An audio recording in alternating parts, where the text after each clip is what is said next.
ಓಂ ತದೇತತ್ಸಹಸ್ರಂ ತತ್ಸರ್ವಂ ತಸ್ಯ ಮೇನ್ನಂ ಮಿತ್ರಂ ದಕ್ಷಿಣಂ ಸದಿತಿ ಪ್ರಾಣಃ ಪರೋಕ್ಷಪ್ರಿಯಾ ಇವ ಹಿ ದೇವಾಃ ಪರೋಕ್ಷಪ್ರಿಯಾ ಇವ ಹಿ ದೇವಾಃ. ಓಂ ವಾಚಸ್ಪತಯೇ ನಮಃ. ಓಂ ಪ್ರತೆ ಮಹ್ನಾರಿರಿಚೇರೋದಸ್ಯೋಃ ವೃಕ್ಷಸ್ಯನು ತೇ ಪುರುಹೂತ ವಯಾ ವ್ಯೂತಯೋ ರುರುಹುರಿಂದ್ರಪೂರ್ವೀಃ ಸಜೀವತಸ್ತೆ. ಶ್ರೀ ಗುರುಭ್ಯೋ ನಮಃ. ಮಹಾಭಾರತದ ಅನುಶಾಸನ ಪರ್ವದ ವಿಷ್ಣು ಸಹಸ್ರನಾಮ ಸ್ತೋತ್ರದ 222ನೆಯ ವಾಚಸ್ಪತಿ ಎಂಬ ನಾಮ ಮತ್ತು ಅದಕ್ಕೆ ಸಂಬಂಧಪಟ್ಟ ಬೃಹತಿ ಮಂತ್ರ ಇದನ್ನೆಲ್ಲ ನಾವೀಗ ನೋಡಿ ಮುಗಿಸಿದ್ದೀವಿ. ಈ ವಾಚಸ್ಪತಿ ಅನ್ನುವ ನಾಮದ ಪಠಣದಿಂದ ನಮಗೆ ಯಾವ ಲಾಭಗಳಾಗಬೇಕು, ನಾವು ಅದರಿಂದ ಪಡ್ಕೊಳ್ಬೇಕಾದದ್ದೇನು ಅನ್ನೋದನ್ನು ಈ ಹಿಂದೆ ನಾವು ನೋಡಿದ್ದೀವಿ, ಒಂದಿಷ್ಟು ಇಲ್ಲಂತಲ್ಲ. ಆದರೆ ಮತ್ತೊಂದಿಷ್ಟು ಅದ್ರ ಬಗ್ಗೆ ಅವಲೋಕನ ಮಾಡಬೇಕು ಅಂತ ಕಾಣಿಸ್ತು. ಅದಕ್ಕಾಗಿ ಈ ವಿಷಯಗಳನ್ನು ತಮ್ಮೆದುರಿಗೆ ಹಂಚ್ಕೋತಾ ಇದ್ದೇನೆ.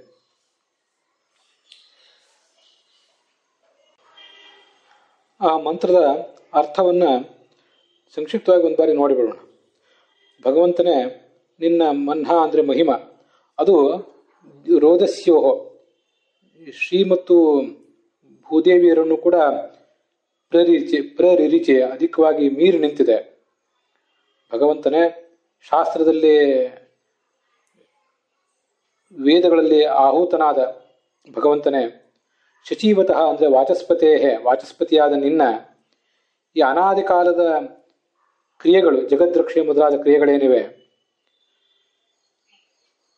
ಅವೆಲ್ಲವೂ ಅನಂತ ಮುಖವಾಗಿವೆ, ಸಹಸ್ರ ಮುಖವಾಗಿವೆ.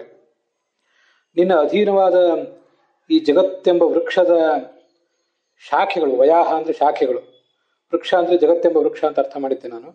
ವಯಾಹ ಅಂದರೆ ಶಾಖೆಗಳು. ಆ ಶಾಖೆಗಳಂತೆ ನಿನ್ನ ಈ ಕ್ರಿಯೆಗಳು, ಜಗದ್ರಕ್ಷೆ ಮೊದಲಾದ ಕ್ರಿಯೆಗಳು ಕೂಡ ಬೆಳೆದು ನಿಂತಿವೆ ಅಂತ ಅದರ ತಾತ್ಪರ್ಯ. ಮತ್ತು ಅದರ ಭಾವಾರ್ಥ ಏನಾಗಿತ್ತು? ಭಗವಂತನೇ ನಿನ್ನ ಮಹಿಮೆ ಶ್ರೀದೇವಿ ಭೂದೇವಿಯರನ್ನು ಮೀರಿ ನಿಂತಿದೆ.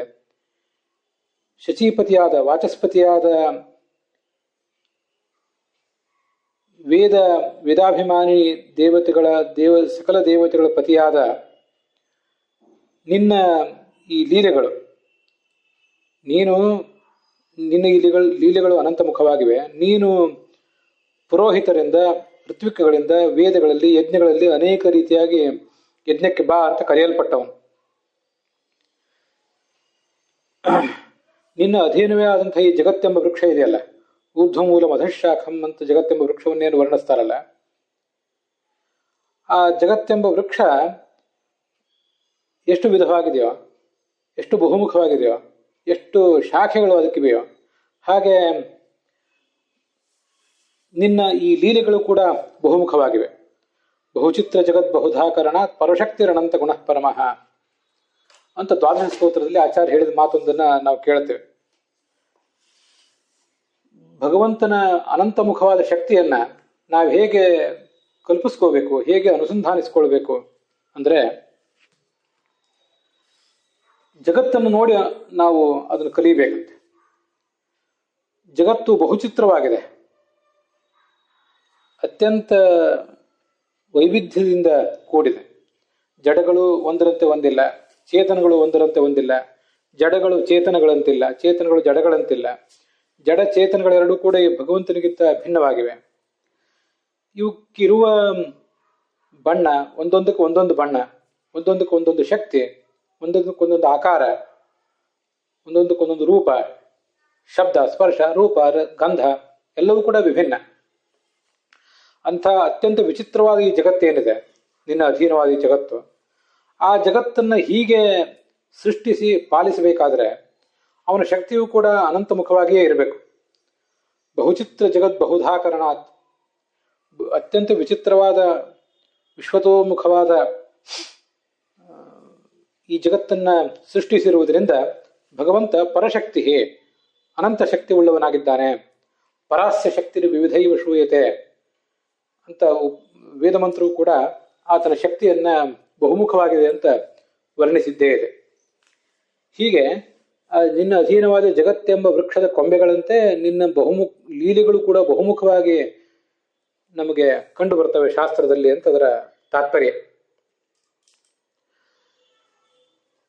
ಇಲ್ಲಿ ಜಗತ್ತೆಂಬ ವೃಕ್ಷ ಅಂತ ಬಂತಲ್ಲ, ಜಗತ್ತೆಂಬ ವೃಕ್ಷ ಮಾತ್ರ ಅಲ್ಲ, ಶಾಸ್ತ್ರ ಅನ್ನುವುದು ಕೂಡ ಒಂದು ವೃಕ್ಷವೇ. ಶಾಸ್ತ್ರವೆಂಬ ವೃಕ್ಷದ ಕೊಂಬೆಗಳಂತೆ, ಇದು ಇನ್ನೊಂದು ಅರ್ಥ ನಾನು ಮಾಡಿರೋದು.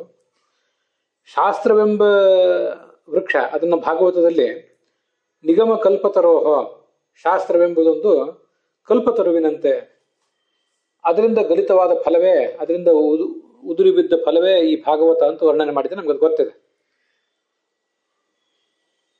ಹೀಗೆ ಶಾಸ್ತ್ರವೆಂಬುದು ಒಂದು ದೊಡ್ಡ ವೃಕ್ಷ. ಆ ವೃಕ್ಷದ ಕೊಂಬೆಗಳು ಹೇಗೆ ಬಹುಮುಖವಾಗಿವೆಯೋ ಅದನ್ನೆಲ್ಲ ನೋಡಿದ್ರೆ ನಮಗೆ ಅಷ್ಟು ಬಹುಮುಖವಾದ ಶಾಸ್ತ್ರವನ್ನ ಈ ಜಗತ್ತಿಗೆ ಕೊಟ್ಟಿರುವಂತಹ ಭಗವಂತನ ಲೀಲೆಗಳು ಕೂಡ ಬಹುಮುಖವಾಗಿಯೇ ಇರಬೇಕು ಅಂತ ನಮಗೆ ಗೊತ್ತಾಗ್ತದೆ.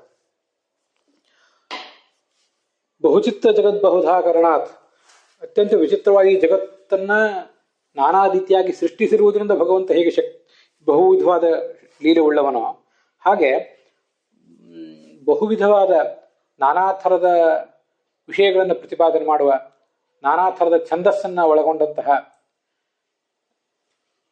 ನಾನಾ ಥರದ ಭಾಷೆಯ ಸೌಂದರ್ಯವನ್ನು ಒಳಗೊಂಡಂತಹದ್ದು ಈ ಶಾಸ್ತ್ರ.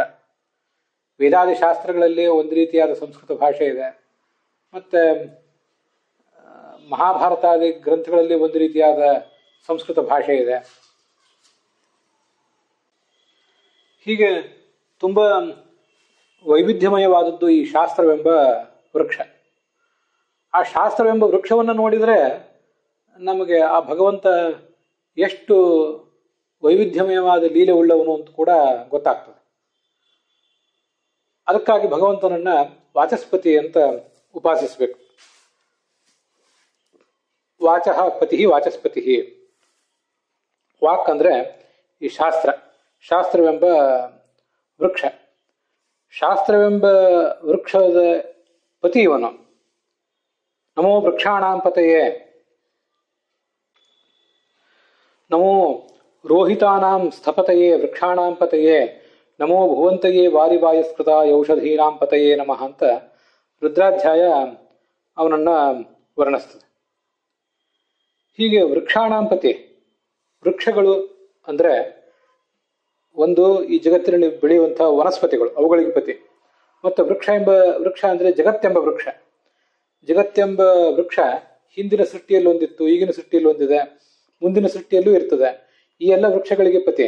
ಅದಲ್ಲದೆ ವೃಕ್ಷಗಳು ಅಂದ್ರೆ ಶಾಸ್ತ್ರಗಳು.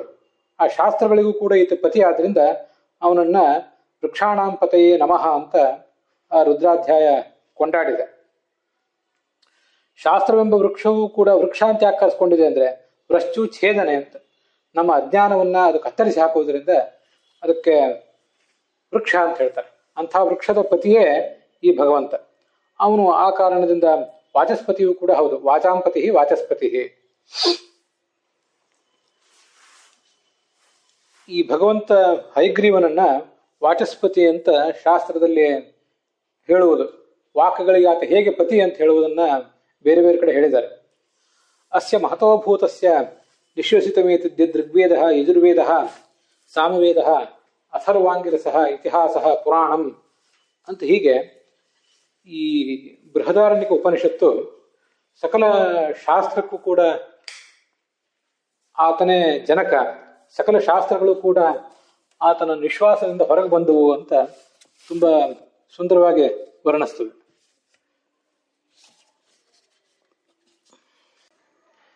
ಆ ಎಲ್ಲ ಶಾಸ್ತ್ರಗಳು ಆತನಿಂದ ಹೇಗೆ ಹೊರಗೆ ಬಂದವು ಅಂದ್ರೆ ಸ ಯಥಾ ಆರ್ಧೈರಾಗ್ನೇಹೇ ಅಭ್ಯಾಹಿತಾತ್ ಪೃಥಕ್ ಧೂಮಾ ವಿನಿಶ್ಚರಂತಿ ಏವಂ ವಾ ಅರೆ ಅಸ್ಯ ಮಹತೋಭೂಸ್ಯ ನಿಶ್ವಸಿತಮೇತದ್ಯದ್ ಋಗ್ವೇದ ಯಜುರ್ವೇದ ಸಾಮವೇದೋ ಅಥರ್ವಾಂಗಿರಸಃ ಇತಿಹಾಸ ಪುರಾಣಂ ವಿದ್ಯಾ ಉಪನಿಷದ ಶ್ಲೋಕ ಸೂತ್ರಾಣ್ಯನು ವ್ಯಾಖ್ಯಾನಾನಿ ಅಸ್ಯೈವೈತಾನಿ ನಿಶ್ವಸಿತಾನಿ. ಹಸಿ ಕಟ್ಟಿಗೆಗೆ ಬೆಂಕಿ ಹಚ್ಚಿದ್ರೆ ಹೇಗೆ ನಾನಾ ಥರದ ಹೊಗೆ ಕಿಡಿಗಳು, ಹೊಗೆ ಸಮೇತವಾದ ಕಿಡಿಗಳು ಹೊರಗೆ ಹೊಮ್ಮತವೋ ಆ ಥರ ಸರ್ವೋತ್ತಮನು ಶಾಶ್ವತನೂ ಆದಂತಹ ಹೈಗ್ರೀವ ರೂಪದ ಆ ಭಗವಂತನಿಂದ ಋಗ್ವೇದ, ಯಜುರ್ವೇದ, ಸಾಮವೇದ ಮತ್ತು ಅಥರ್ವವೇದ 4 ಮತ್ತು ಅಲ್ಲದೆ ಮಹಾಭಾರತ, ಮೂಲ ರಾಮಾಯಣ, ಪಂಚರಾತ್ರ, ಪುರಾಣ, ಉಪನಿಷತ್ತು, ಸಂಹಿತ, ಬ್ರಹ್ಮಸೂತ್ರ, ವೇದ ವ್ಯಾಖ್ಯಾನಗಳು ಎಲ್ಲವೂ ಕೂಡ ಆದಿ ಸೃಷ್ಟಿಯಲ್ಲಿ ಹೊರಹೊಮ್ಮುತ್ತವೆ ಅಂತ ಶಾಸ್ತ್ರ ವರ್ಣನೆ ಮಾಡ್ತದೆ.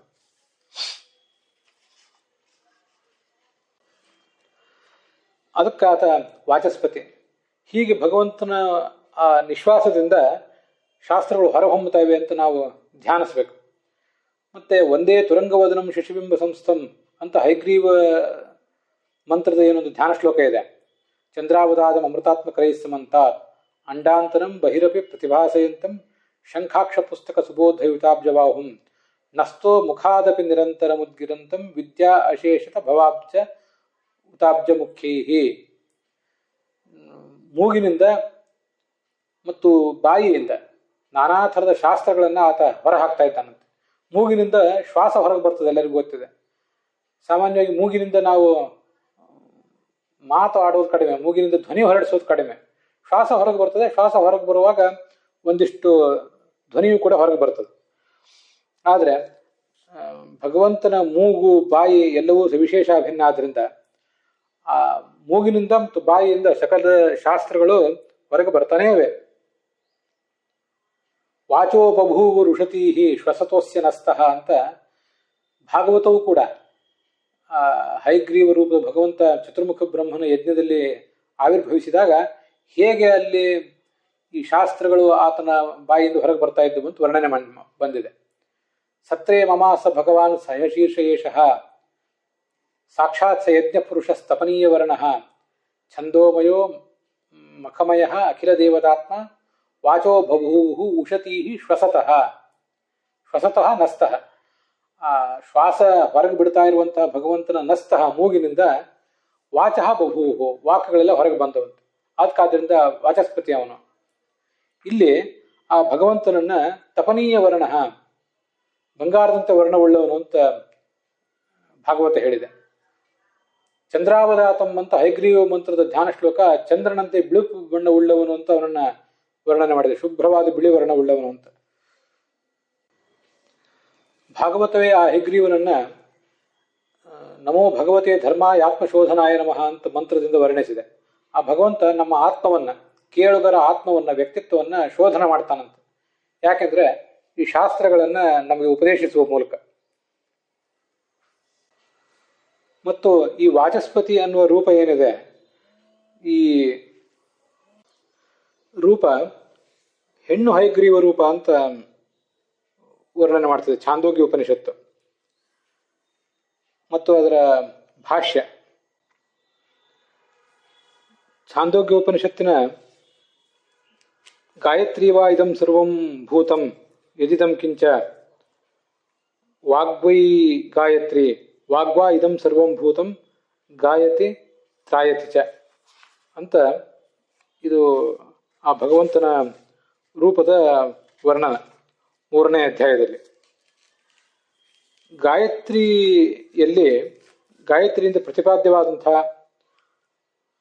ಹಯಶೀರ್ಷ ಅಥವಾ ಹಯಗ್ರೀವ ಎಂಬ ಸ್ತ್ರೀ ರೂಪ ಇದೆ.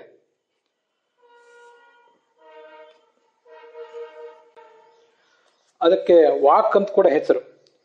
ವಾಚಸ್ಪತಿ ಅಂದ್ರೆ ಸ್ವಯಂ ತಾನು ವಾಕ್ರೂಪವೂ ಆಗಿರುವಂಥ ಮತ್ತೆ ಪತಿಯೂ ಆಗಿರುವಂಥ, ಜಗತ್ತಿನ ಪತಿಯೂ ಆಗಿರುವಂಥ ರೂಪ ಅದು. ಮತ್ತೆ ವಾಕಿಗೆ ಪತಿಯೂ ಕೂಡ ಹೌದು. 2 ರೀತಿಯಿಂದಲೂ ಅವನು ವಾಚಸ್ಪತಿ. ಸ್ವಯಂ ವಾಗ್ರೂಪ, ವಾಗ್ವಾ ಇದಂ ಸರ್ವಂ ಭೂತಂ. ವಾಂಗ್ನಾಮಕ ಈ ಭಗವಂತನೇ. ಯಾಕೆಂದ್ರೆ ಈ ಜಗತ್ತೆಲ್ಲವೂ ಕೂಡ ಮಾತಿನಿಂದಲೇ ಪ್ರವೃತ್ತಿ ಮಾಡೋದು. ಸರ್ವ ಪ್ರವರ್ತಕತ್ವ ಅಂತನ್ನುವುದು ಭಗವಂತನ ಲಕ್ಷಣ ಅದು. ಆದ್ರಿಂದ ಆ ಭಗವಂತನೇ ಎಲ್ಲರಿಗೂ ಪ್ರವರ್ತಕ. ಆದ್ರಿಂದ ಅವನು ವಾಕ್ ಕೂಡ ಆಗಿದ್ದಾನೆ. ತೃತೀಯೋ ವಾಚಿ ಸಂಸ್ಥಶ್ಚ ಸ್ತ್ರೀರೂಪ ಹೈಶೀರ್ಷಕ ಅಂತ ಛಾಂದೋಗ್ಯ ಭಾಷ್ಯ ಅವನನ್ನು ಸ್ತ್ರೀರೂಪನಾಗಿದ್ದಾನೆ ಅಂತ ವರ್ಣಿಸಿದೆ. ಅದಲ್ಲದೆ ಐತರೇಯ ಉಪನಿಷತ್ನಲ್ಲಿ ಒಂದು ಮಂತ್ರವನ್ನು ಹೇಳ್ತಾರೆ, ಅದು ತುಂಬ ಸುಂದರವಾದಂಥ ಮಂತ್ರ. ಅಥಾತೋ ವಾಗ್ರಸಃ ಯಸ್ಯಾಂ ಸಂಸದ್ಯಧೀಯಾನೋ ವಾ ಭಾಷಮಾಣೋ ವಾ ನ ವಿರುರುಚೇಷೇತ ತತ್ರ ಏತಾಂ ವಾಚಂ ಜಪೇತ್ ಓಷ್ಠಾಪಿದಾನ ನಕುಲಿ ದಂತೈಃ ಪರಿವೃತಾಪವಿಃ ಸರ್ವಸ್ಯೈ ವಾಚ ಈಶಾನ ಚಾರು ಮಾಮಿಹ ವಾದಯೇತ್ ಇತಿ ವಾಗ್ರಸಃ. ವಾಗ್ರಸಃ ಅಂದರೆ ಎಲ್ಲ ಮಂತ್ರಗಳಲ್ಲೂ ಶ್ರೇಷ್ಠವಾದಂಥ ಒಂದು ಮಂತ್ರ.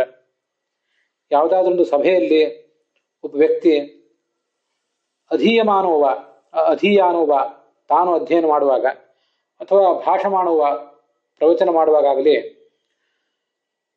ನ ವಿರುರುಚುಷೇತ ಇವನ ಮಾತು ಆ ಶ್ರೋತೃಗಳಿಗೆ ಹಿಡಿಸದೆ ಹೋದಾಗ, ಅದು ಅವರ ಮೇಲೆ ನಿರೀಕ್ಷಿತವಾದ ಪರಿಣಾಮವನ್ನು ಬೀರದೆ ಹೋದಾಗ ಆ ಸಮಾಜದಲ್ಲಿ ಆ ಸಭೆಯಲ್ಲಿ ತನ್ನ ಪ್ರಭಾವವನ್ನು ಬೀರುವುದಕ್ಕಾಗಿ, ತನ್ನ ಒಂದು ಛಾಪನ್ನು ಮೂಡಿಸುವುದಕ್ಕಾಗಿ ಅವನು ಈ ಮಂತ್ರವನ್ನು ಹೇಳಬೇಕಂತ. ಅದೇ ಓಷ್ಠಾಪಿಧಾನ ನಕುಲಿ ದಂತೈಃ ಪರಿವೃತಾಪವಿಹಿ ಅಂತ. ವಾಗೀಂದ್ರಿಯದಲ್ಲಿ ವಿಷ್ಣುವಿನ ವಾಂಗ್ ನಾಮಕವಾದ ಸ್ತ್ರೀರೂಪ ಇದೆಯಲ್ಲ, ಅದಕ್ಕೆ ಈ ತುಟಿಗಳೇ ಬಾಗಿಲಿದ್ದತ್ತೆ.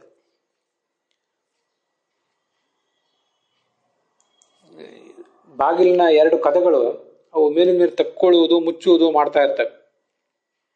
ಹಾಗೆ ಈ ತುಟಿಗಳು ಕೂಡ ನಾವು ಉಚ್ಚಾರ ಮಾಡುವಾಗ ಮುಚ್ಚುತ್ತಾ ಇರ್ತವೆ ಮತ್ತೆ ತೆರಿತಾ ಇರ್ತವೆ. ಸಮಸ್ತ ದೋಷರಹಿತಳಾದ ದೇವಿಯವಳು ಈ ಭಗವಂತನ ಸ್ತ್ರೀರೂಪ. ಸರ್ವರಕ್ಷಕಳು ಹೌದು, ಸರ್ವೋತ್ತಮಳು ಹೌದು, ಎಲ್ಲ ಶಬ್ದಗಳಿಗೂ ನಿಯಾಮಕಳು. ಸರ್ವಸ್ಯೈ ವಾಚಃ ಈಶಾನ, ವಾಕ್ಕಿಗೆ ಈಶಾನ ಅಂತ ಇಲ್ಲಿ ಬಂದಿದೆ, ಅದೇ ವಾಚಸ್ಪತಿ ಅಂತ ಅರ್ಥ. ಅವಳು ಈ ಸಭೆಯಲ್ಲಿ ನನ್ನನ್ನು ಚಾರು ಮಾಮಿಹ ವಾದಯೇತ್, ಈ ಸಭೆಯಲ್ಲಿ ನನ್ನನ್ನು ಅಂದರೆ ನನ್ನ ಮೂಲಕ ಚಾರು ಚೆನ್ನಾಗಿ ಪರಿಣಾಮಕಾರಿಯಾಗಿ ನನ್ನ ಮಾತಿನ ಮೇಲೆ ಮತ್ತು ವಿಷಯಗಳ ಮೇಲೆ ತುಂಬ ನನಗೆ ಹಿಡಿತ ಬರುವಂತಾಗಲಿ, ಆ ಮೂಲಕ ನಾನು ಸರಿಯಾಗಿ ಮಾತನಾಡುವಂತಾಗಲಿ, ಮಾತಿನ ನಿರೀಕ್ಷಿತ ಪರಿಣಾಮ ಆಗಲಿ ಅಂತ ಅದರ ತಾತ್ಪರ್ಯ. ಈ ಎಲ್ಲ ಸಂಗತಿಗಳನ್ನು ವಾಚಸ್ಪತಿ ಅಂತ ನಾವು ನೆನಪಿಸಿಕೊಳ್ಳುವಾಗ, ವಾಚಸ್ಪತಿ ಅಂತ ಧ್ಯಾನಿಸುವಾಗ, ಮಂತ್ರವನ್ನು ಉಚ್ಚರಿಸುವಾಗ ಧ್ಯಾನಿಸ್ಕೊಳ್ಬೇಕು. ಮತ್ತು ತೈತ್ರಿಯ ಉಪನಿಷತ್ನಲ್ಲೂ ಕೂಡ ಜಿಹ್ವಾಮೇ ಮಧುಮತ್ತಮ, ನನ್ನ ಮಾತು ಜೇನಿನಂತೆ ಸಿಹಿಯಾಗಿರಲಿ, ಕೇಳುವವರಿಗೆ ಅದರ ಆಕರ್ಷಕವಾದಂಥ ಒಂದು ಅನುಭೂತಿ ಆಗಲಿ ಅಂತ ಅದರ ಪ್ರಾರ್ಥನೆಯ ಹಿನ್ನೆಲೆ. ಯೋಂತಃ ಪ್ರವಿಶ್ಯ ಮಮ ವಾಚಮಿಮಾಂ ಪ್ರಸುಪ್ತಾಂ ಸಂಜೀವಯತಿ ಅಂತ ಭಾಗವತದ ಶ್ಲೋಕ ಏನಿದೆ. ಯಾವ ಭಗವಂತ ನನ್ನೊಳಗೆ ಪ್ರವೇಶ ಮಾಡಿ ನನ್ನ ಸುಪ್ತವಾದ ವಾಕ್ಶಕ್ತಿಯನ್ನು ಪ್ರಚೋದಿಸ್ತಾನೋ, ಉಳಿದ ಇಂದ್ರಿಯಗಳನ್ನು ಪ್ರಚೋದಿಸ್ತಾನೆ. ಅಲ್ಲಿ ಮುಖ್ಯವಾಗಿ ಬಂದಿರುವುದು ವಾಚಂ ಅಂತ. ಆದ್ದರಿಂದ ಅಲ್ಲಿಯೂ ಕೂಡ ವಾಚಸ್ಪತಿಯಾದ ಭಗವಂತನ ಪ್ರಾರ್ಥನಾ ಇದೆ. ಧಿಯೋ ಯೋನ ಪ್ರಚೋದಯಾತ್, ನಮ್ಮ ಬುದ್ಧಿಗಳನ್ನು ಪ್ರಚೋದಿಸಲಿ ಭಗವಂತ, ಹಾಗೆ ನಮ್ಮ ಮಾತನ್ನು ಕೂಡ ಪ್ರಚೋದಿಸಲಿ. ಬುದ್ಧಿಯಲ್ಲಿಯೂ ಮತ್ತು ಮಾತಿನಲ್ಲಿಯೂ ಶುದ್ಧತೆ ಇರಲಿ. ಮಹಾನಾರಾಯಣ ಉಪನಿಷತ್ತಿನ ತ್ರಿಸುಪರ್ಣ ಸೂಕ್ತದಲ್ಲಿಯೂ ಕೂಡ ಮಾಧ್ವೀರ್ಗಾವೋ ಭವಂತು ನಃ, ನಮ್ಮ ಮಾತುಗಳು ಮಾಧ್ವೀಹಿ ಭವಂತು, ಅವು ಜೇನಿನಂತೆ ಸಿಹಿಯಾಗಿರಲಿ. ಮಧ್ವ ಶಬ್ದವಾಚ್ಯನಾದ ಮುಖ್ಯಪ್ರಾಣನ ಅಭಿಪ್ರಾಯಗಳನ್ನು ನಾವು ಹೊತ್ತು ತರಲಿ ನಮ್ಮ ಬಳಿಗೆ. ನಾವು ಆಡುವಾಗಲೂ ಕೂಡ ಅವೇ ಮಾತುಗಳು, ಅದೇ ಅಭಿಪ್ರಾಯಗಳನ್ನು ಹೊತ್ತು ಜನರ ಕಿವಿಗೆ ತಲುಪಲಿ ಅಂತ ಒಂದರ್ಥ. ಅದು ಸಿಹಿಯಾಗಿಯೂ ಕೂಡ ಇರಲಿ. ಸತ್ಯಂ ಬ್ರೂಯಾತ್ ಪ್ರಿಯಂ ಬ್ರೂಯಾತ್, ಸತ್ಯವಾದ ಮಾತನಾಡಬೇಕು, ಪ್ರಿಯವಾದ ಮಾತನಾಡಬೇಕು. ನಾವು ಮಧ್ವರೂಪನಾದ ಮುಖ್ಯಪ್ರಾಣನ ಮಾತುಗಳನ್ನು, ಅವನ ಅಭಿಪ್ರಾಯಗಳನ್ನು ನಮ್ಮ ಮಾತಿನಲ್ಲಿ ತುಂಬಿದಾಗ ಅದು ಸತ್ಯವೂ ಆಗ್ತದೆ, ಹಾಗೆ ಅದು ಜೇನಿನಂತೆ ಸಿಹಿ ಕೂಡ ಆಗ್ತದೆ. ಅಂಥ ಮಾತುಗಳನ್ನು ನಾವು ಯಾವತ್ತೂ ಕೂಡ ಆಡುವಂತಾಗಬೇಕು. ಅದೇ ತ್ರಿಸುಪರ್ಣದ ಆರಂಭದಲ್ಲಿ ಬ್ರಹ್ಮಮೇತು ಮಾಂ ಮಧುಮೇತು ಮಾಂ ಬ್ರಹ್ಮವೇಮೇವ ಮಧುಮೇತು ಮಾಂ ಯಾಸ್ತೆ ಸೋಮ ಪ್ರಜಾವತ್ಸೋ ಅಭಿಸೋಹಂ. ಇದರ ಅರ್ಥ ನಾನೀಗ ಹೇಳಿಕೊಟ್ಟಿಲ್ಲ. ದುಸ್ವಪ್ನಹಂ ದುರುಷಃ, ನಮಗೆ ಬಿದ್ದ ದುಸ್ವಪ್ನಗಳನ್ನು ಪರಿಹರಿಸು ಭಗವಂತನೇ ಅಂತ ಒಂದು ಪ್ರಾರ್ಥನೆ. ಇನ್ನೊಂದು ದುರುಷಃ, ದುರುಹು ಅಂದ್ರೆ ಆ ವ್ಯಾಖ್ಯಾನ ಒಂದು ಹೇಳ್ತದೆ, ಮಹಾನಾರಾಯಣ ಉಪನಿಷತ್ತಿನ ಒಂದು ವ್ಯಾಖ್ಯಾನ. ಮಯ ನನ್ನಿಂದ ಏನು ದುರುಹು ಕೆಟ್ಟ ಮಾತು, ದುರ್ ಅಂದ್ರೆ ಕೆಟ್ಟದು, ದುರ್ ಉಹು ಉಕ್ತಿ ಅಂತ ಅಲ್ಲಿದ್ದ ಹಾಗೆ ಕಾಣಿಸ್ತದೆ. ಅಂಥದ್ದನ್ನು ದುರುಷಃ, ಅದನ್ನ ನೀನು ಸಹಿಸಿಕೊಳ್ಬೇಕು ಭಗವಂತನೇ. ನನ್ನ ಕೆಟ್ಟ ಮಾತುಗಳನ್ನು ಆಡುವ ಪ್ರವೃತ್ತಿಯನ್ನು ಸಹಿಸಿಕೊಂಡು ಆ ಪ್ರವೃತ್ತಿಯನ್ನು ಸರಿಪಡಿಸಿ ಉಚಿತವಾದ ಮಾತುಗಳೇ ನನ್ನಿಂದ ಯಾವತ್ತೂ ಕೂಡ ಬರುವಂತಾಗಬೇಕು ಅಂತ ಆ ಭಗವಂತನಲ್ಲಿ ಒಂದು ಪ್ರಾರ್ಥನಾ ಇದೆ. ಇದೆಲ್ಲ ವಾಚಸ್ಪತಿ ರೂಪದ ಉಪಾಸನೆಯಿಂದ ಸಾಧ್ಯ. ಚೋದಯಿತ್ರಿ ಸೂನೃತಾನಾಂ ಚೇತಂತಿ ಸುಮತೀನಾಂ ಅಂತ ಋಗ್ವೇದವು ಕೂಡ ಆ ಭಗವಂತನ ಸ್ತ್ರೀರೂಪವನ್ನ ಸೂನೃತಾನಾಂ ಚೋದಯಿತ್ರಿ, ಸೂನೃತ ಅಂದ್ರೆ ಒಳ್ಳೆ ಮಾತು, ಅದನ್ನ ಇದು ಪ್ರಚೋದಿಸ್ತದೆ ಈ ರೂಪ. ಮತ್ತೆ ಚೇತಂತಿ ಸುಮತೀನಾಂ, ಸದ್ಬುದ್ಧಿಯನ್ನ ನಮ್ಮಲ್ಲಿ ಹೊರ ಹಾಕ್ತದೆ, ಅದನ್ನು ಬಡದೆಬ್ಬಿಸ್ತದೆ ಅಂತ ಹೀಗೆ ಪ್ರಾರ್ಥನೆ ಇದೆ. ಅದಕ್ಕಾಗಿ ಸತ್ಯವನ್ನಾಡುವ ಧೈರ್ಯ, ಹಾಗೇನೆ ಸತ್ಯವನ್ನ ತುಂಬ ಹಿತಕರವಾಗಿ ಆಡುವಂಥ ಮಾತನ್ನ, ಹಿತಕರವಾಗಿ ಆಡುವಂಥ ಒಂದು ಶಕ್ತಿಯು ಕೂಡ ನಮಗೆ ಬರಬೇಕು. ಅಪ್ರಿಯಸ್ಯ ಚ ಪಥ್ಯಸ್ಯ ವಕ್ತಾ ಶ್ರೋತಾ ಚ ದುರ್ಲಭ. ಅನೇಕ ಕಡೆ ನಾವು ಆಡುವಂತಹ ಮಾತು ಅದು ಪಥ್ಯವಾಗಿರ್ತದೆ, ಆದರೆ ಹಿತಕರವಾಗಿರೋದಿಲ್ಲ. ಕೇಳಿದವರಿಗೆ ಅದು ಅವರ ಸ್ವಭಾವಕ್ಕೆ ಅನುಗುಣವಾಗಿ ಅವರಿಗೆ ಅದು ಹಿತಕರ ಅಂತ ಅನಿಸ್ತಿರೋದಿಲ್ಲ. ಅದು ಅವರ ದೋಷ ಅಷ್ಟೆ. ಆದರೂ ಸತ್ಯವಾದ ಮಾತನಾಡುವ ಧೈರ್ಯ ಬೇಕು. ಹಾಗೆ ಅದನ್ನು ಸರಿಯಾದ ರೀತಿಯಲ್ಲಿ ನಿರೂಪಿಸುವಂಥ ಒಂದು ಕೌಶಲವೂ ಕೂಡ ನಮಗೆ ಬರಬೇಕು. ಅನೇಕ ಕಡೆ ಸತ್ಯವಾದ ಮಾತನ್ನು ಆಡ್ತಾ ಇದ್ದೀವಿ ನಾವು ಅನ್ನುವ ಒಂದು ಅಭಿಮಾನದಿಂದ ಆ ಅಭಿಮಾನ ಅಹಂಕಾರವಾಗಿ ಪರಿಣಮಿಸಿ, ಆತ್ಮವಿಶ್ವಾಸ ಅಹಂಕಾರವಾಗಿ ಪರಿಣಮಿಸಿ, ಹೇಳಬೇಕಾದ ವಿಷಯವನ್ನೇ ತುಂಬ ಒರಟಾಗಿ ಕಠಿಣವಾಗಿ ಜನರಿಗೆ ಮನ ನೋಯುವಂತೆ ಹೇಳಿಬಿಡ್ತೇವೆ ನಾವು. ಅನೇಕ ಕಡೆ ಉಚ್ಛೃಂಖಲರಾಗಿ ಬಿಡ್ತೇವೆ. Pen is mightier than sword ಅಂತ ಹೇಳ್ತಾರೆ. ನಾಲಿಗೆ ಅಥವಾ ನಮ್ಮ ಲೇಖನಿ ಅದು ಖಡ್ಗಕ್ಕಿಂತ ಹರಿತಂತೆ. ಆದ್ರಿಂದ ಅನೇಕ ಕಡೆ ಜನರ ಮನಸ್ಸಿಗೆ ನೋವಾಗುವಂತೆ ಸತ್ಯವನ್ನು ಹೇಳುವ ಪ್ರಸಂಗದಲ್ಲಿ ನಾವು ಮಾಡಿಬಿಡ್ತೇವೆ. ಅದು ಲೌಕಿಕವಾದ ವಿಷಯ ಇರಬಹುದು, ಅಧ್ಯಾತ್ಮದ ವಿಷಯ ಇರಬಹುದು. ಯಾವ ವಿಷಯವನ್ನಾದರೂ ಸ್ಪಷ್ಟವಾಗಿ ಆದರೆ ಹಿತಕರವಾಗಿ ಆಡುವಂಥ ಒಂದು ಶಕ್ತಿ ನಮಗೆ ಬರಬೇಕು. ಅದು ವಾಚಸ್ಪತಿ ರೂಪದ ಉಪಾಸನೆಯಿಂದ ಸಾಧ್ಯ. ಪ್ರಿಯಂಚ ನಾನೃತಂ ಬ್ರೂಯಾತ್, ಪ್ರಿಯವಾದ ಮಾತು ಹೌದು, ಆದರೆ ಸುಳ್ಳಾಡುವಂತಹ ಪ್ರಸಂಗ ಬರಬಾರದು. ಸುಳ್ಳಾಗಿರಬಾರ್ದು, ಸತ್ಯವಾಗಿರಬೇಕು. ಆದರೆ ಅದು ದುರುಕ್ತ ಒರಟಾದ ಮಾತಾಗಿರಬಾರ್ದು. ಅದು ಯಾವತ್ತೂ ಹಿತಕರವಾದ ಮಾತಾಗಿರಬೇಕು. ಹಾಗೆ ಭಗವಂತ ನಮಗೆ ಅನುಗ್ರಹಿಸಬೇಕು. ಭಾಗವತದ 11ನೇ ಸ್ಕಂದದಲ್ಲಿ ಬರುವಂತೆ ಮೌನ ನೀಹ ನಿಲಾಯಾಮ ದಂಡೋ ವಾಗ್ದಂಡ ಚೇತಸಾಂ ನಶ್ಯೇತೆ ಯಸ್ಯ ಸಂತ್ಯಂಗ ವೇಣುಭಿನ್ನ ಭವೇದ್ಯತಿ ಅಂತ. ಕೈಯಲ್ಲಿ ದಂಡ ಹಿಡಿದ ಮಾತ್ರಕ್ಕೆ ದಂಡಿ ಸನ್ಯಾಸಿ ಅಂತ ಅವನು ಅನ್ಲಿಕ್ಕೆ ಬರೋದಿಲ್ಲ. ಯಾರು ಮೌನದಿಂದ ವಾಗೀಂದ್ರಿಯವನ್ನು ದಂಡಿಸಿದ್ದಾನೆ, ಮತ್ತೆ ಪರರ ದ್ರವ್ಯವನ್ನು ಅಪಹರಿಸುವ ಆಸೆಯನ್ನು ಬಿಡುವುದರ ಮೂಲಕ ಮನಸ್ಸನ್ನು ದಂಡಿಸಿದ್ದಾನೆ, ಪ್ರಾಣಾಯಾಮದಿಂದ ದೇಹವನ್ನು ದಂಡಿಸಿದ್ದಾನೆ, ಅವನೇ ದಂಡಿ ಅಂತ ಕರೆಸ್ಕೋತಾನೆ. ನಮಗೀಗ ಬೇಕಾಗಿರುವುದು ಮೌನದಿಂದ ವಾಗೀಂದ್ರಿಯವನ್ನು ದಂಡಿಸುವುದು ಅಂತ. ನಾವು ಮಾತನಾಡುವ ಚಟವನ್ನು ಪ್ರತಿಯೊಬ್ಬರು ಹೊಂದಿರ್ತೇವೆ. ಪ್ರತಿಯೊಬ್ಬರಿಗೂ ಕೂಡ ತಮ್ಮಲ್ಲಿ ಏನಿದೆಯೋ ಅದನ್ನು ತೋರಿಸುವ ಚಟ. ರೂಪ ಇದ್ದವರಿಗೆ ರೂಪವನ್ನು ತೋರಿಸುವ ಚಟ, ಧನ ಇದ್ದವರಿಗೆ ಧನವನ್ನು ಇನ್ನೊಬ್ಬರಿಗೆ ತೋರಿಸುವ ಚಟ, ತಮ್ಮ ವೈಭವವನ್ನು ತೋರಿಸುವ ಚಟ, ಪಾಂಡಿತ್ಯ ವಾಕ್ಶಕ್ತಿ ಇದ್ದವರಿಗೆ ಅದನ್ನು ಇನ್ನೊಬ್ಬರ ಎದುರಿಗೆ ಎಕ್ಸಿಬಿಟ್ ಮಾಡುವ ಚಟ ಇರ್ತದೆ. ಈ ಸಂದರ್ಭದಲ್ಲಿ ಆ ಮಾತಿನ ಹಿಂದೆ ಇರಬೇಕಾದಂಥ ಜ್ಞಾನದ ಬಂಡವಾಳ ಅಗಾಧವಾಗಿರಬೇಕು. ಆ ಜ್ಞಾನದ ಬಂಡವಾಳ ಬರುವುದು ಅಗಾಧವಾದಂತಹ ಮೌನದ ಗರ್ಭದಿಂದ. ಸುದೀರ್ಘ ಕಾಲದ ಮೌನ, ಆ ಮೂಲಕ ಜ್ಞಾನ ಸಂಪಾದನೆ ಮಾಡಬೇಕು. ಜ್ಞಾನದಿಂದ ಗರ್ಭದಿಂದ, ಮೌನದ ಗರ್ಭದಿಂದ ಜ್ಞಾನ, ಜ್ಞಾನದ ಗರ್ಭದಿಂದ ಮಾತು ಹೊರಗೆ ಬರಬೇಕು. ಮೌನವಾಗಿರುವಾಗ ಸುಮ್ಮನೆ ಕೂತ್ಕೊಂಡಿರುವುದು ಅಂತ ಅರ್ಥ ಅಲ್ಲ. ಮೌನವಾಗಿರುವುದು ಅಂದ್ರೆ ಬೇರೆ ಚಟುವಟಿಕೆಗಳನ್ನು ನಿಲ್ಲಿಸಿ ಶ್ರವಣ ಮನನಗಳಲ್ಲಿ ತೊಡಗುವುದು, ಧ್ಯಾನದಲ್ಲಿ ತೊಡಗುವುದು ಅಂತ ಅರ್ಥ. ಆ ಮೂಲಕ ಸುದೀರ್ಘವಾದ ಮೌನದಿಂದ ಜ್ಞಾನವನ್ನು ಸಂಪಾದಿಸಿ ಆ ಜ್ಞಾನದಿಂದ ನಾವು ಮಾತುಗಳನ್ನ ಆಡುವಂತಾಗಬೇಕು. ಮೌನೇನ ಆಜ್ಞಾಂ ಅಂತ ಶಾಸ್ತ್ರದಲ್ಲಿ, ಮಹಾಭಾರತದಲ್ಲಿ ಹೇಳ್ತಾರೆ. ಮೌನವನ್ನು ಆಚರಿಸುವುದರ ಮೂಲಕ ಇನ್ನೊಬ್ಬರ ಮೇಲೆ ಕಮಾಂಡ್ ಮಾಡುವ ಒಂದು ಶಕ್ತಿ ಬರ್ತದಂತೆ. ವ್ಯರ್ಥವಾಗಿ ಬೇಕಾಬಿಟ್ಟಿಯಾಗಿ ಮಾತುಗಳನ್ನ ಆಡ್ತಾನೇ ಇರುವವರಿಗೆ ಮತ್ತೆ ಅವ್ರು ಆಡಿದ ಮಾತುಗಳಿಗೆ ಏನೂ ಬೆಲೆ ಬರೋದಿಲ್ಲ. ಮಾತುಗಳನ್ನ ಕಡಿಮೆ ಆಡಬೇಕು, ಮತ್ತೆ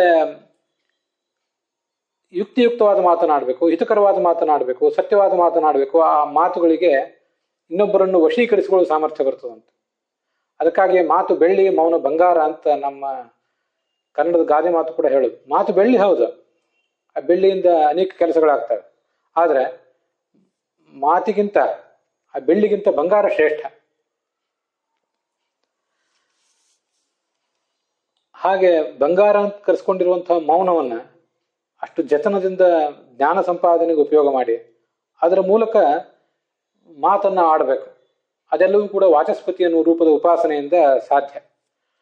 ಭಗವಂತನೇ ನಮ್ಮ ಮಾತನ್ನು ಉತ್ಸಂಕಲವನ್ನಾಗಿ ಮಾಡಬೇಡ. ಈ ನಾಲಿಗೆಗೆ ಎಲುಬಿಲ್ಲ, ಹೇಗೆ ಬೇಕೇ ಬಿಟ್ಟಿಯಾಗಾದ್ರೂ ಮಾತಾಡ್ತದೆ ಅಂತ ಕನ್ನಡದ ಗಾದೆ ಮಾತಲ್ಲಿ ಹೇಳ್ತಿರ್ತಾರೆ. ಎಲುಬಿಲ್ಲದೆ ಇರುವುದರಿಂದಲೇ ಶಾಸ್ತ್ರ ವಿರುದ್ಧವಾದ ಮಾತು, ಶಾಸ್ತ್ರವನ್ನು ಓದಿರ್ತೇವೆ, ಓದಿದ್ರೂ ಕೂಡ ಆ ಸಂದರ್ಭದಲ್ಲಿ ನಮ್ಮ ಮಾತಿನ ಓಘದಲ್ಲಿ ಆ ಮಾತು ನಮ್ಮ ಗಮನಕ್ಕೆ ಬರೋದಿಲ್ಲ. ಮತ್ತೆ ನಮಗೆ ಶಾಸ್ತ್ರಕ್ಕೆ ನಾವು ತೋರಿಸ್ಬೇಕಾದ ನಿಷ್ಠೆಗಿಂತ ಅನೇಕ ಕಡೆ ಮಾತನ್ನ ಆಡಿದ್ರಿಂದ ನಮಗೇನು ಸಿಗಬೇಕಾದಂತಹ ಲೌಕಿಕ ಲಾಭಗಳಿವೆ, ಅದರ ಕಡೆ ನಮ್ಮ ಮನಸ್ಸು ಹೋಗಿಬಿಡ್ತದೆ.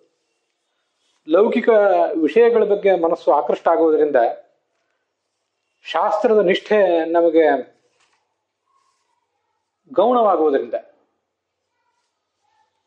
ಇಂಥವೆಲ್ಲ ಉಚ್ಛೃಂಖಲತೆಗಳು ಮತ್ತೆ ದುರ್ಬುದ್ಧಿಗಳು ನಮಗೆ ಬರುವುದು ಸಾಧ್ಯ. ದುರ್ಬುದ್ಧಿ ಬರದೇ ಇದ್ರೂ ಸದ್ಬುದ್ಧಿ ಹೋಗುವುದಂತೂ ಸಾಧ್ಯ. ಸದ್ಬುದ್ಧಿ ಕೈ ಕೊಡ್ತದೆ.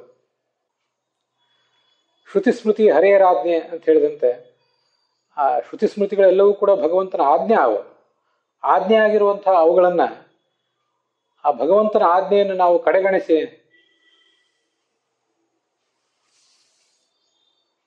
ನಮ್ಮ ಅಭಿಪ್ರಾಯಗಳನ್ನ ಬೇಕಾಬಿಟ್ಟು ಎಲ್ಲೆಂದರಲ್ಲಿ ತುರುಕಿ ಆ ಶಾಸ್ತ್ರಗಳನ್ನ ಕೋಟ್ ಮಾಡುವಂತಹ ಪ್ರಸಂಗ ಬರ್ತದೆ. ಅಂತಹ ಅಪಾಯದಿಂದ ವಾಚಸ್ಪತಿ ನಮ್ಮನ್ನು ಕಾಪಾಡಬೇಕು. ಶಬ್ದಸ್ಯ ಹಿ ಬ್ರಹ್ಮಣ ಏಷ ಪಂಥಾಹ. ಈ ಭಾಗವತದ ಶ್ಲೋಕವನ್ನು ವ್ಯಾಖ್ಯಾನಿಸುವಾಗ ಸರ್ವನಾಮ ಯಥೋ ವಿಷ್ಣು ತದನ್ಯಾರ್ಥಾನ್ ನತು ಸ್ಮರೇತ್ ಸ್ಮರಂಸ್ತು ಯಾವದರ್ಥ ಸ್ಯಾತ್ ಅನ್ಯಥಾ ಸ್ವಾತ್ಮಃ ಭವೇತ್ ಅಂತ ಒಂದು ಮಾತು ಕೇಳಿ ಬರ್ತದೆ. ಭಗವಂತ ಸರ್ವಶಬ್ದ ವಾಚ್ಯನಾದ್ದರಿಂದ ಅವನನ್ನು ಹೇಳುವ ಈ ಶಬ್ದಗಳಿಂದ ನಾವು ಬೇರೆ ಯಾವುದನ್ನೋ ಹೇಳಿ ಆ ಮಾತಿನ ಮೌಲ್ಯವನ್ನ ಕಳೆಯಬಾರದು. ಹಾಗೆ ಮಾಡಿದ್ರೆ ಅದು ಆತ್ಮಹತ್ಯೆ ಆಗ್ತದಂತೆ. ಅನೇಕ ಕಡೆ ನಾವಿದನ್ನು ನೋಡಿದ್ದೇವೆ.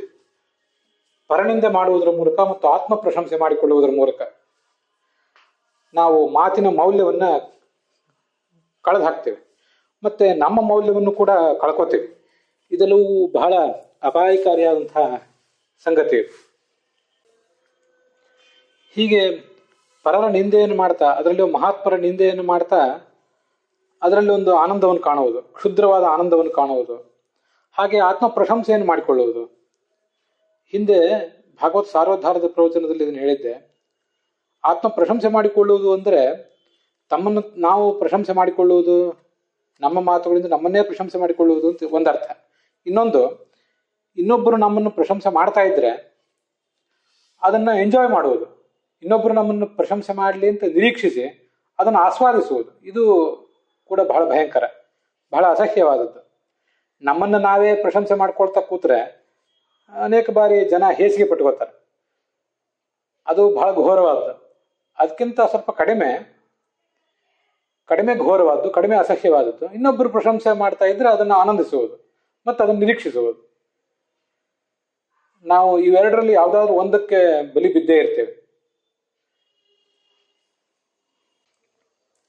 ಮನುಷ್ಯ ತನ್ನನ್ನು ಇನ್ನೊಬ್ಬರು ಪ್ರಶಂಸೆ ಮಾಡಿದಾಗ ಅದನ್ನು ಆಸ್ವಾದಿಸಲಿಕ್ಕೆ ಒಮ್ಮೆ ಕಲಿತ ಅಂದರೆ ಅದು ಆತನ ಅಧಃಪತನಕ್ಕೆ ಕಾರಣ ಆಗ್ತದೆ. ಹಾಗೆ ಪರನಿಂದೆಗೆ ಅವನು ಬಲಿ ಬಿದ್ದ ಅಂದರೆ ಅದು ಕೂಡ ಆತನ ಅಧಃಪತನಕ್ಕೆ ಕಾರಣ ಆಗ್ತದೆ. ಹೀಗೆ ಪರನಿಂದೆ ಮತ್ತು ಆತ್ಮ ಪ್ರಶಂಸ ಇವೆರಡೂ ಕೂಡ ನಡೀಬೇಕಾದದ್ದು ವಾಣಿಯಿಂದಲೇ, ನಮಗೆ ಗೊತ್ತಿದೆ, ವಾಕ್ನಿಂದಲೇ.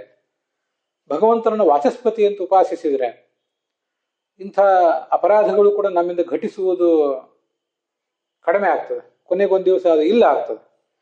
ಅದಕ್ಕಾಗಿ ಭಗವಂತನನ್ನು ವಾಚಸ್ಪತೆ ಅಂತ ಉಪಾಸನೆ ಮಾಡುವಾಗೆಲ್ಲ ಈ ಹಿಂದೆ ಹೇಳಿದ ಅನೇಕ ಸಂಗತಿಗಳು, ಸತ್ಯವಾದ ಮಾತನಾಡಿಸು, ಪ್ರಿಯವಾದ ಮಾತನಾಡಿಸು, ಪರನಿಂದೆ ಮಾಡಿಸಬೇಡ, ಆತ್ಮ ಪ್ರಶಂಸೆ ಮಾಡಿಸಬೇಡ, ಕಿವಿಯಿಂದ ನಮ್ಮ ಆತ್ಮ ಪ್ರಶಂಸೆಯನ್ನು ಇನ್ನೊಬ್ಬರು ಮಾಡಿದಾಗ ಕೇಳಿಸುವ ಪ್ರವೃತ್ತಿ ಮಾಡಬೇಡ, ಕರ್ಣಾಭ್ಯಾಂ ಭೂರಿ ವಿಶ್ವ ತೈತರೀಯ ಉಪನಿಷತ್ತು ವರ್ಣನೆ ಮಾಡುವಂತೆ ಕಿವಿಗಳಿಂದ ಭಗವಂತನ ಗುಣಗಳನ್ನು ಕೇಳುವಂತಾಗಲಿ. ಎಸ್ ಛಂದಸಾಂ ವೃಷಭೋ ವಿಶ್ವರೂಪ ಸಮೀಂದ್ರೋ ಮೇಧಯಾ ಸ್ಪೃಣೋತು. ಛಂದಸಾಂ ವೃಷಭ ಅಂತ ವೇದವ್ಯಾಸರನ್ನು ಪ್ರಾರ್ಥಿಸಿದೆ ತೈತರೀಯ ಉಪನಿಷತ್ತು. ಛಂದಸ್ ಅಂದ್ರೆ ಶಾಸ್ತ್ರಗಳು, ವೇದಗಳು, ಅವುಗಳ ಋಷಭ ಪತಿ. ನೋಡಿ, ಅದು ತುಂಬಾ ಚೆನ್ನಾಗಿದೆ. ವಾಚಂ ಧೇನು ಉಪಾಸೀತ ಅಂತ ಈ ಬೃಹದಾರಣ್ಯಕ ಉಪನಿಷತ್ತು ನಮಗದನ್ನು ಕಲಿಸಿಕೊಟ್ಟಿದೆ. ವಾಕನ್ನ ಧೇನು ಅಂತ ಉಪಾಸನೆ ಮಾಡ್ಬೇಕಂತೆ. ಅಲ್ಲಿ ಹೇಳಿರುವುದು ಈ ಸರಸ್ವತಿಯನ್ನ ವಾಕ್ ಅಂತ ಉಪಾಸನೆ ಮಾಡಬೇಕು ಅಂತ ಬಂದಿರೋದು. ಸರಸ್ವತಿಯನ್ನ ವಾಕ್ ಅವಳು ಧೇನು ಅಂತ ಉಪಾಸನೆ ಮಾಡಿದಾಗ ಅವಳ ಪತಿಯಾದಂತಹ ಪ್ರಾಣ ಅವನು ವೃಷಭನಾಗಿರ್ತಾನೆ. ಅದು ಸರಿಯೇ. ಅದಲ್ಲದೆ ವಾಚಂ ಧೇನು ಉಪಾಸೀತ ಸಕಲ ವಾಂಗ್ ಮನಸ್ಸುಗಳ ದೇವತೆ ಆದಂತಹ ಲಕ್ಷ್ಮೀದೇವಿಯು ಕೂಡ ವಾಕ್, ಅವಳು ಶ್ರೀರೂಪಳಾದಂತಹ ಧೇನುವೆ. ಅವಳ ಋಷಭ ಅಂದ್ರೆ ತೈತರೀಯ ಉಪನಿಷತ್ತಿನಲ್ಲಿ ವರ್ಣಿಸಲ್ಪಟ್ಟಂತಹ ಈ ವೇದವ್ಯಾಸ ರೂಪನಾದಂತಹ ಋಷಭ. ಆದ್ರಿಂದ ಆತನ ಪತ್ನಿಯಾದಂತಹ ಅಂಬೃಣಿಯೇ ವಾಗ್ರೂಪಳಾದ ಧೇನು, ಅವಳ ಗಂಡ ಅವನೇ ಋಷಭ. ವಾಚಸ್ಪತಿ ಅಂದ್ರು ಛಂದೋ ಋಷಭ ಅಂದ್ರು ಒಂದೇ ಅರ್ಥ. ಆ ಶಬ್ದ ಛಂದೋ ವೃಷಭ, ವೃಷಭ ಅನ್ನೋಲ್ಲಿ ವಕಾರಕ್ಕೆ ಋ ಇದ್ರೆ ಛಂದೋ ವೃಷಭ ಅಂತ ಆಗ್ತದೆ. ಅದೊಂದು ಋ ಇದ್ರೆ, ಸ್ವರದಲ್ಲಿ ಸೇರಿದ ಋ ಇದ್ರೆ ಛಂದಸಾಂ ವೃಷಭ ಛಂದಋಷಭ ಅಂತ ಹೀಗೆ ಆಗ್ತದೆ. ರೂಪದ ಸಾಧುತ್ವ ಏನೇ ಇರಲಿ, ಅದನ್ನ ಸಂಧಿ ನಿಯಮಗಳ ಪ್ರಕಾರ ಇನ್ನೊಂದ್ಸರಿ ಆ ರೂಪ ಹೇಗೆ ನಿಷ್ಪನ್ನ ಆಗ್ತದೆ ಅನ್ನೋದನ್ನ ನೋಡ್ತೇನೆ. ಅಂದು ಛಂದಸಾಂ ವೃಷಭ ವೇದ ಶಬ್ದ ಅಂತ ಹೇಳಿದಾಗೆ ಛಂದಸ್ ಶಬ್ದ ಸಕಾರ ಅಂತ ಆದ್ರಿಂದ ಆ ಸಮಸ್ಯೆ ಆಗಿದ್ದು. ವೇದ ಶಬ್ದ ಲಕ್ಷ್ಮೀದೇವಿಯನ್ನು ಹೇಳುವಾಗ ಅದು ಸ್ತ್ರೀಲಿಂಗನೇ ಆಗ್ತದೆ. ವೇದಾಯಾಹ ಋಷಭ ವೇದರ್ಷಭ ಅಂದ್ರು ಛಂದರ್ಷಭ ಅಂದ್ರು ಅದೇ ಅರ್ಥ.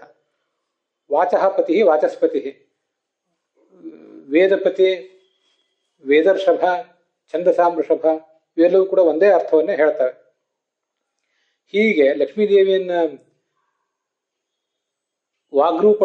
ವಾಗ್ರೂಪಳಾದ ಧೇನು ಅಂತ ಉಪಾಸಿಸಿದಾಗ ಅವಳ ಪತಿಯಾದ ಈ ಭಗವಂತ ವಾಚಸ್ಪತಿ ಆಗ್ತಾನೆ.